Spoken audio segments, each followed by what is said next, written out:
here. There we go. If you track the GDP of a country as it goes up, the birth rate goes down. It is not what people think it is, which is Hmm. like, oh, no one's having kids because they're too expensive. Let me tell you something. I'm not, they're not free, obviously, but these motherfuckers don't really cost them. I mean, like, there's like a fixed cost increase. Like, we had to like get a house from an apartment, right? Hmm. And then we had to buy like car seats. But in terms of like the day-to-day maintenance of the child, man, between like hand-me-downs and Yeah, man. You don't need that it's much. just like, and even if we don't have hand-me-downs, like there's consignment, there's all kinds of stuff.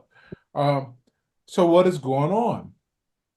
What's going on is that people are living longer. This is really important. They're living longer. Our technology and medicine is better, and the whole idea that you can't have kids after 35 or there's a risk is like, if you dig into the research on that, it's not solid. It's not a large sample size. It's not really developed.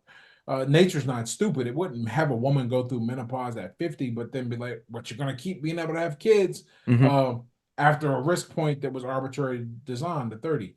People have more options and want to do more stuff.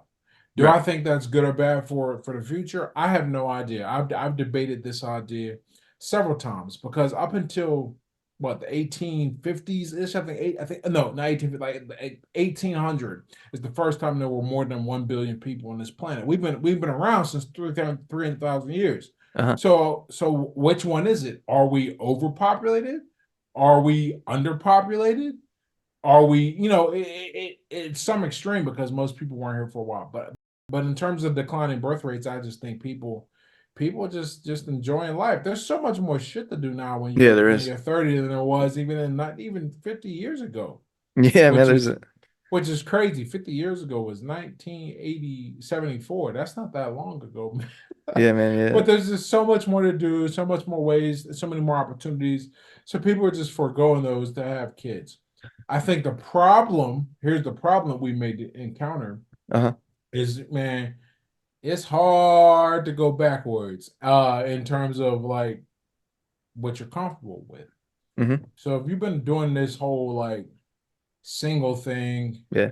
for till you're T- 35, and this goes for men and women, though I think men have a particular challenge here, not women. um you're going to end up running into, it's going to be hard because you're going to have to figure out and find somebody. First of all, if you make it to 35 and you ain't found nobody, there's an old saying, a joke they used to have: any man who's single at 35 is either really smart or really ugly, right?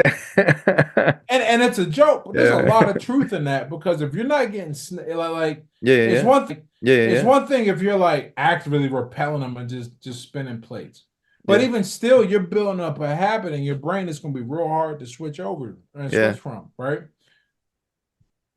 That's the issue a lot of times. Now, I think the people who are in relationships that start in their 20s and then they decide in their 30s, we're gonna be all right. So what we need to look at is like, are people getting together? I'd say, Ed, I'd like to get your thoughts on this too. I think like, perhaps you'd have a different opinion than me, but like the online dating stuff and then like guys like not hitting on women as much like in person because they're scared. Because if like as a society, you'll see maybe back in your day or prior to the online dating, like you'll see a guy, hit on a girl at a park, but now it's like everybody's on a phone and they're kind of scared because rejection sucks. And I think that's something you speak about too, like on one of those videos you made, like we're just you need to act, right? Like Yeah, you can't just, prepare too that much and then shit nothing that happens. then yeah. Now that's a big deal. Now, how old are you? I'm 28, 28.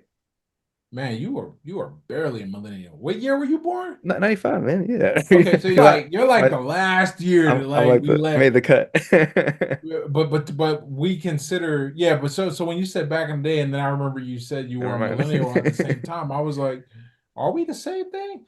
So right, so we're 10 years apart. Mhm. Which means that our high school experience was vastly different. We didn't have social media. We didn't really have, we Yeah. had the internet, but this wireless shit, that was science fiction at that point. Not science fiction quite, like a few places had it, but like Yeah. you didn't have the money to be in the places. Um, so what you're describing is afflicting Gen Z a lot more, Okay. I think. And we see those numbers. We see the amount of the guys that are virgins or haven't had sex in a year under the Yeah, age yeah, of yeah. 30. Uh, we see the number of long-term kind of coupling relationships that are even happening because there is a certain aspect of dating, right? That people Yeah. don't think about. That the mere act of approaching a girl already sets you apart Mm. or already sends a signal, whether you get rejected or accepted or not. And it builds this resiliency muscle. This is Yeah. something that Gen Z completely suffers with. I don't know if you're familiar with any of the work of Dr. John Haidt, but he's wrote a few great books. One of them, The Coddling of the American Mind. Might And need to check that out. he specifically talks about the challenges of Gen Z and